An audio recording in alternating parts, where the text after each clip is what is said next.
Welcome from Sweden. Yeah, apparently we're really excited about Swedes. Okay, good. Yay, Swedes. You over there, where are you from? You're from South Korea? Welcome.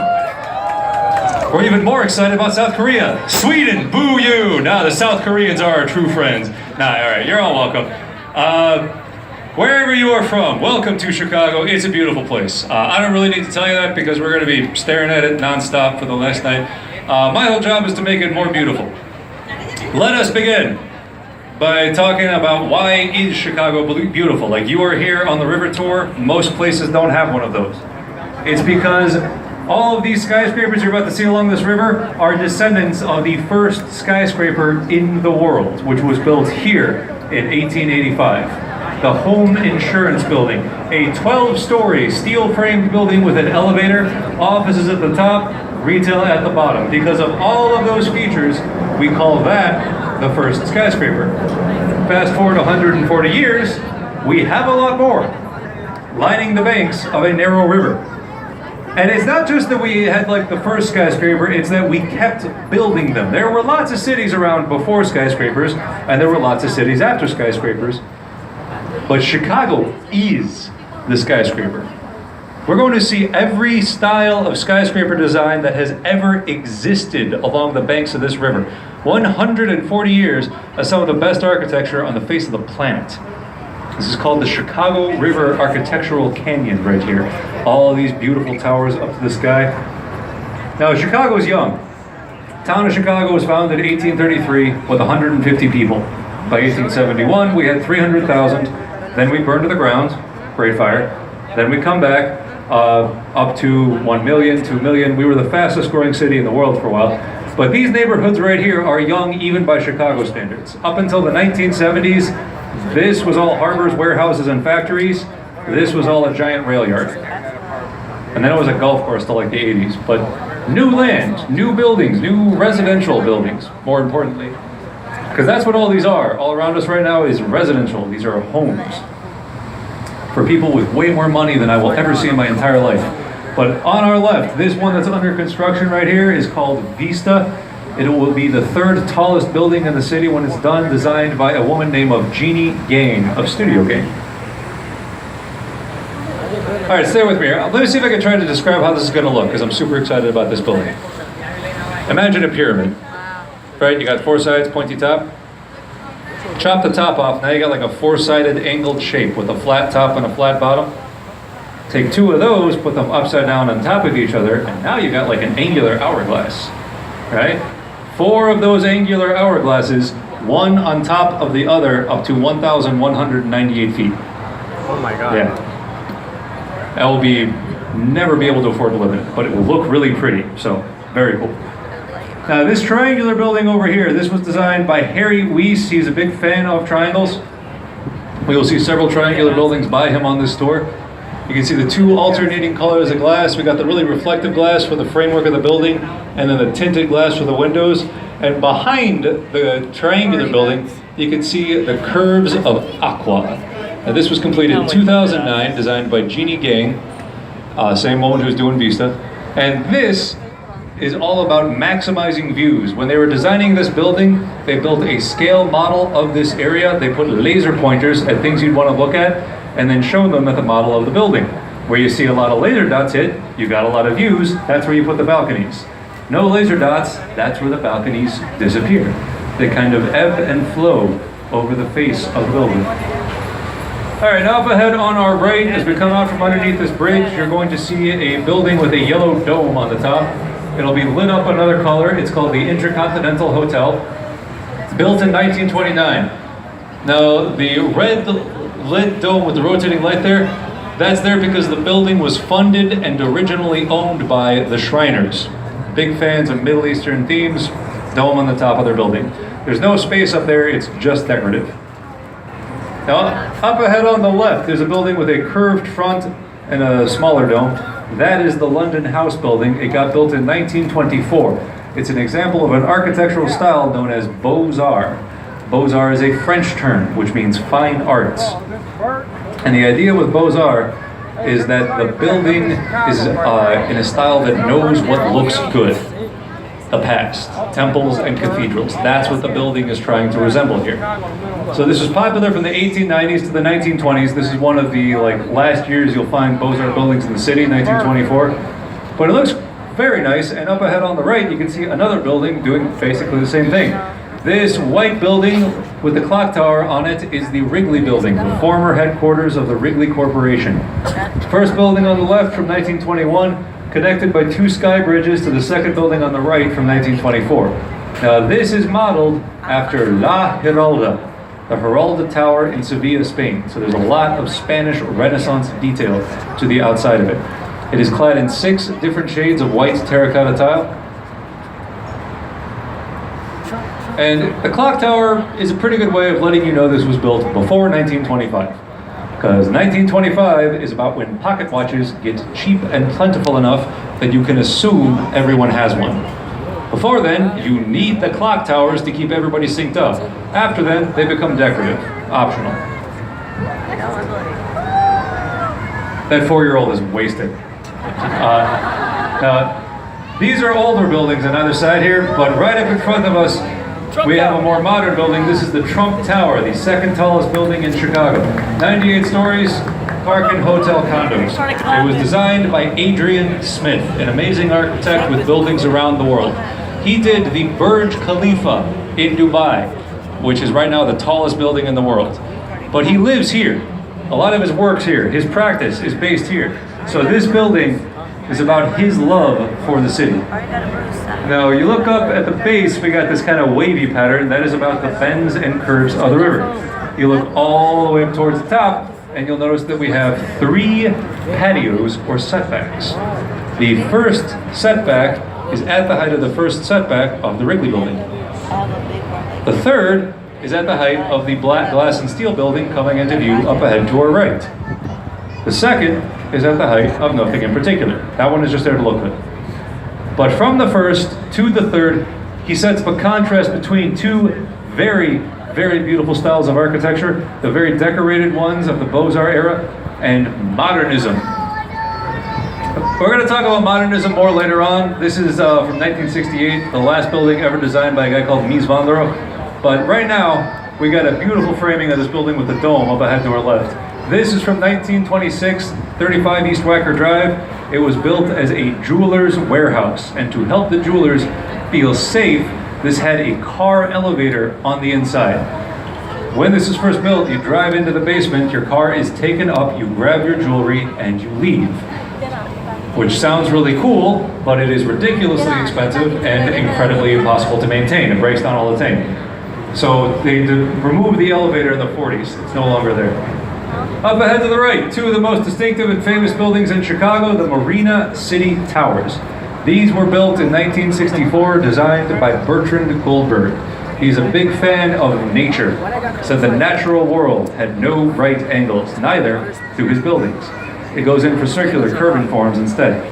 Now there's a lot going on here. We have the apartments, we have the parking, we got the marina, the restaurant, the bar, the theater, the bowling alley. All of that is here because in 1964, this is a warehouse district. To get people to live here in the first place, you must give them everything they could want to do. So here's everything you'd want to do. Now, by the way, you do not park your own car here. They got a team of valets that parks it for you.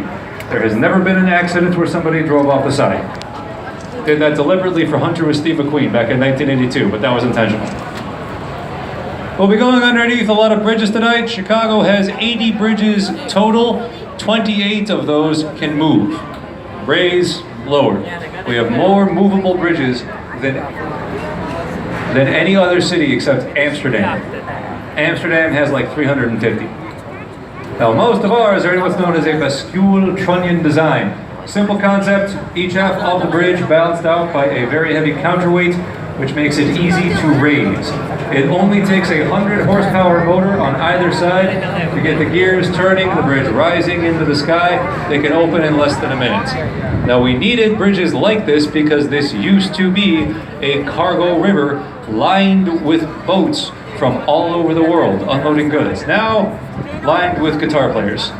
More recreational. This is the new Riverwalk. The old Riverwalk was built in 1921, back when we just felt like we should have one. No one wanted to be on the river in 1921. It was disgusting and polluted. People ignored it. But since 2000, the river's improved enough. The city's begun linking and expanding the various sections together. This is the first time in 140 years we've been able to walk from the lakefront to the river junction along the main branch here. Very excited about that. Okay, up ahead on the left, this building with the wider base and the narrower top, this is in a style called Art Deco, which is popular in the 1920s and the 30s. This is the Lasalle Wacker building by Hollivard and Root. Art Deco is all about the future in the 20s and 30s. So you got a streamlined design like the cars and trains and airplanes of the time. You got a lot of decoration, but it's all in repeating patterns. Art Deco is big on the machine element, bringing that in. We'll see a lot more Art Deco buildings over the course of this tour. But let's move on right now. We got the tracks right in front of us. The elevated train lines in Chicago make a circle or loop in the center of the city, which is why this neighborhood on our left is called the Loop. Back in the day, no one lived here. I mean, 1980, population of Chicago is 3 million people. Population of that neighborhood, 20 people. Now it's 30,000. That is still not a lot by Chicago neighborhood standards. If you are looking for nightlife and bars and good times and action, don't go here. This gets quiet about 10:30 at night. Go literally anywhere else in Chicago. Like, River North is excellent. This woman from Tennessee is nodding like she's been there. Cool, I'm hanging out with you after the tour. The West Loop's got a great restaurant scene. South Loop's great. Like, we got a lot of places. Sometimes people get confused and they think I'm saying don't go to Loop because it's dangerous. I'm saying if you hate other people and wish to be utterly alone, go to the Loop at midnight. Okay, you will see no one. Now on our right, this is the Merchandise Mart. This got built in 1930. At that point, it was the largest building in the world, 4.2 million square feet of interior floor space. This had its own zip code until 2004. The building was built as a warehouse. It was then converted into offices and interior design space. The statue heads along the bank of the river, former merchant princes of the city. Marshall Field, Montgomery Ward, Sears. The heads are kind of put up to commemorate their achievements. We'll be talking about that more on the way out, but right now we got a cool area coming up. This is where all 3 branches of the Chicago River meet. The North, South, and Main come together here in a Y shape. We got a lot going on. I'll talk about this construction on the way back out. Start with the Kirby building right up here. The Kirby building is River Point. This was built very recently, got completed 6 months ago. It's an office building. And the architects here tried to do 2 things. They wanted to make it really cool and stand out because it's right at the end of the main branch, kind of be visible. But they also wanted to make it blend into the area, so they gave it a curved front as a nod mostly to this building right here. On our left, this is 333 West Wacker Drive. It got built in 1983 by Cone Peterson and Fox. This is the first large building in the city about the river. Before this, buildings hid from the river. They ignored it. It was disgusting. It was something that people didn't want to be around. This saw the river as the future of the city. The Clean Water Act got passed in 1976. We regulated what we could dump in here. Like, the river slowly starts improving, and these guys saw that this would be where everybody would pivot to, and they were right. Now on our right, that white structure with the circular track, or the fans in it, covers railroad tracks. There are 6 railroad tracks going down this bank of the river. Every building on this side is built above or next to the tracks. And that is why this building, 150 North Riverside here, looks this cool. And narrow at the base. That is all the space they had to work with for the foundation. This is a 54-story office building that is 3 times wider at the top than it is at the bottom. The force for that angle that meets the straight column is about 45 million pounds if the wind is not blowing. Here's a really fun fact about tall building design. Every tall building ever built sways in the wind. No way to stop that. Taller you go, less building you have. So at the top, They adapt to that. They got 12 10,000-gallon tanks of water. The wind hits the building, building rocks one way, water sloshes the other way, cancels that motion out. We're going to come back to this, but in the meantime, up ahead to our right, this is the Boeing Center. This got built in 1990, designed by Ralph Johnson. It's kind of supposed to look like a giant salt shaker because it was originally the headquarters for the Morton Salt Corporation before Boeing moved in. Now this is built over the top of the tracks. And you can see that happening right now. It's all open space underneath there through those grates. They just put up columns. There's a train going by right now. The railroad companies own all this land. The buildings are leasing the air rights. They're paying for the right to build above the tracks as long as they don't mess with the trains. Now it's also got this little Riverwalk in the front here. This tells you this was built no earlier than 1990, because before 1990, no one wanted a Riverwalk.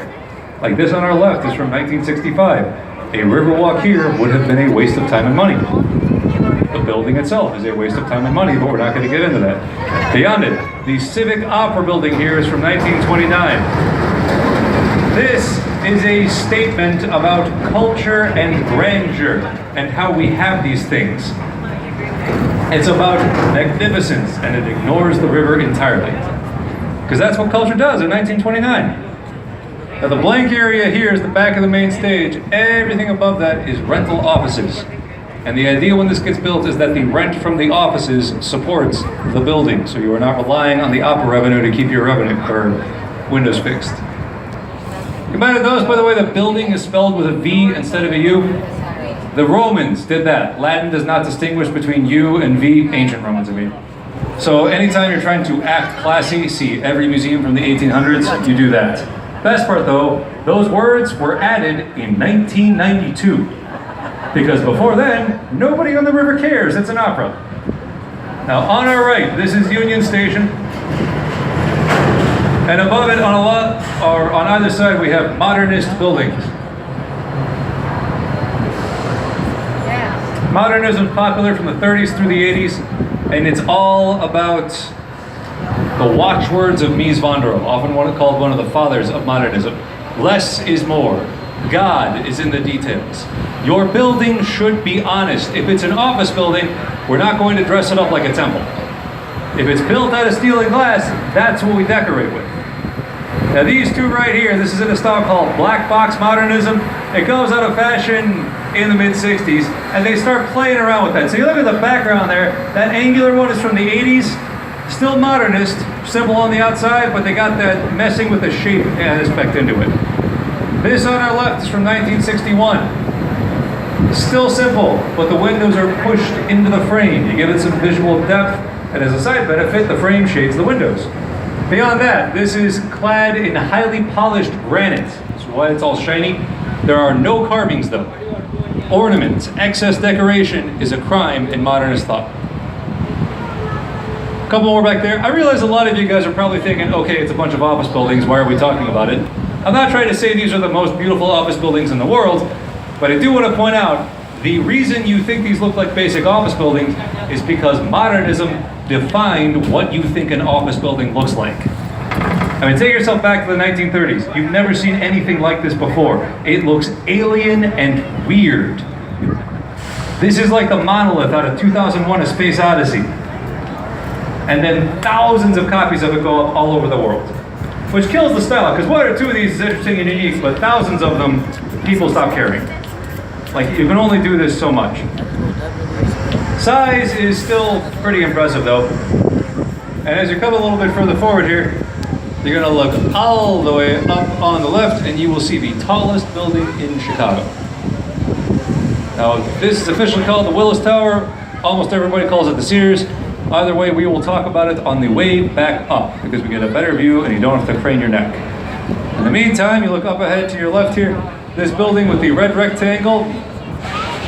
This got built in 1987. I hate it when your brain shuts down. And then the red rectangle was added in 2014 along with the map of the area. That's the river, the road grid. The red rectangle is the building itself. I love this. I wish more buildings would do this.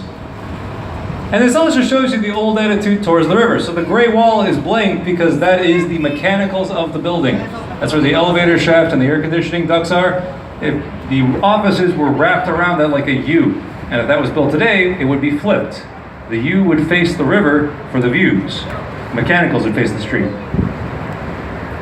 Up on the right, this gigantic stone building over here is the old Chicago post office. This was built in 2 separate phases, about 11 years apart, and you can see that just looking at the building. You look at the central section, that's from 1921. A lot of decoration, brick tile work. You look at the towers around the outside, they're taller, more streamlined, larger panels of stone. Those are from 1932. And when the whole thing is complete, this is the largest post office in the world. It has to be that big because 2.2 million square feet, because Chicago is the rail hub of the United States. If you look at a train map of the country, all the trains come here. All the mail comes here. All the mail order company, Sears and Roebuck, Montgomery Ward, come here. So it's big, it's built over the tracks. They've got gigantic elevators that descend to pick up the mail and bring it back up to be sorted. But they rely on those elevators working non-stop 24/7, which means that eventually they break down. And this becomes really inefficient. I mean, they keep fixing the elevators, obviously, they don't let them sit broken. They keep trying to make the building rely on the elevators left, but by 1996, they just build an entire new post office. The new one is up ahead to the right. This gets shut down. It remained vacant for about 15 years, and then recently they began renovating it into an office complex. So that by spring of next year, that should be about 2 million square feet of offices. If you're wondering if Chicago needs that, last year downtown office occupancy was 97%. That is going up.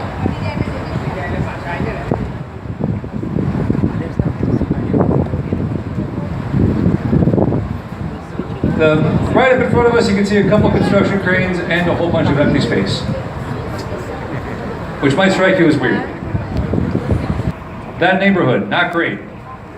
No one wants to live here. They were going to build 4 of these, they only built 1.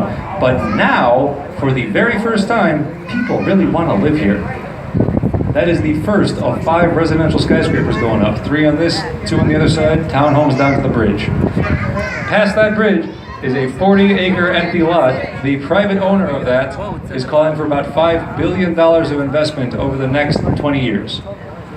Now that's the private owner asking you to spend money in his property, so you take that with a grain of salt, but it's gotta be a bunch.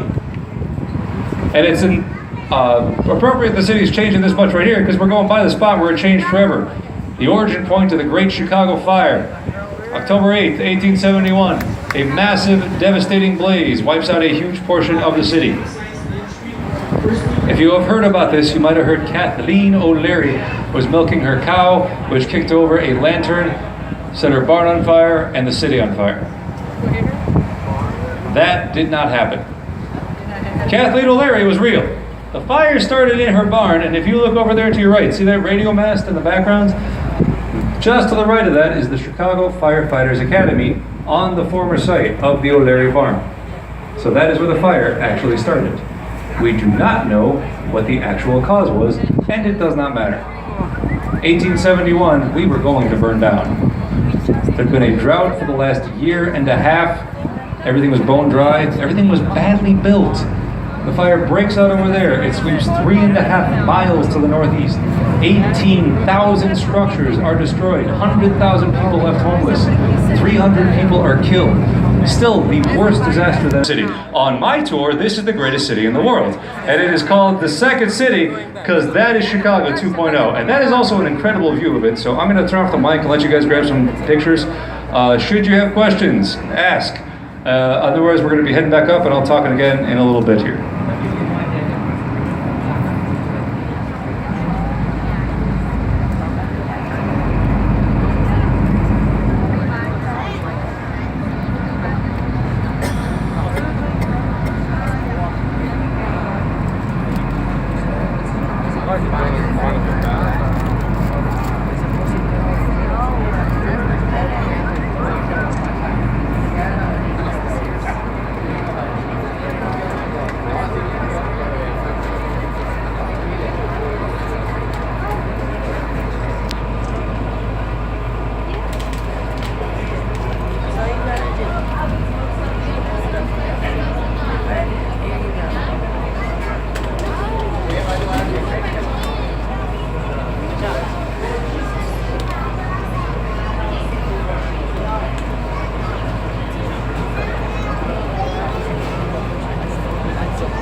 up in front of us, the building with the lit up top there is 311 South Wacker Drive.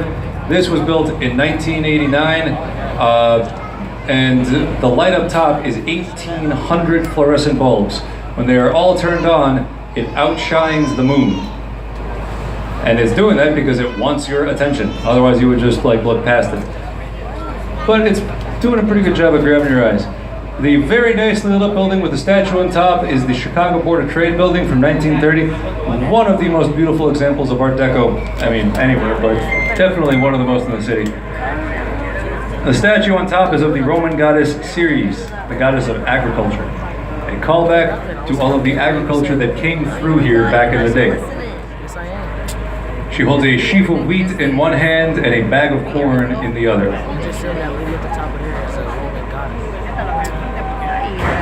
Now straight over to your right there, that beige building with the narrow window slits, that is the Metropolitan Correctional Center, the federal prison we have in downtown Chicago. It was built in 1976, and it's got exactly 666 cells. Because the architect thought that was a really hilarious joke, and nobody caught it before they signed off on the proofs, so it actually got built. Now, the architect was Harry Weiss, the same guy who did the Swiss Hotel we saw on the way in, and that's basically what the prison looks like, just triangular, only prison-y. Now, the picture on the side of the building over there, by the way, the guy doing this, that's called Indian Dreamin' in Chicago. It is part of the Columbia Arts College mural project. There are murals on the sides of buildings in that whole area, so you can go walk around and check them out. And right up in front of us here, rearing mightily over the skyline, we have the official name, the Willis Tower, because the Willis Group bought 3 floors of the building and the naming rights in 2011. But basically everybody in Chicago still calls it the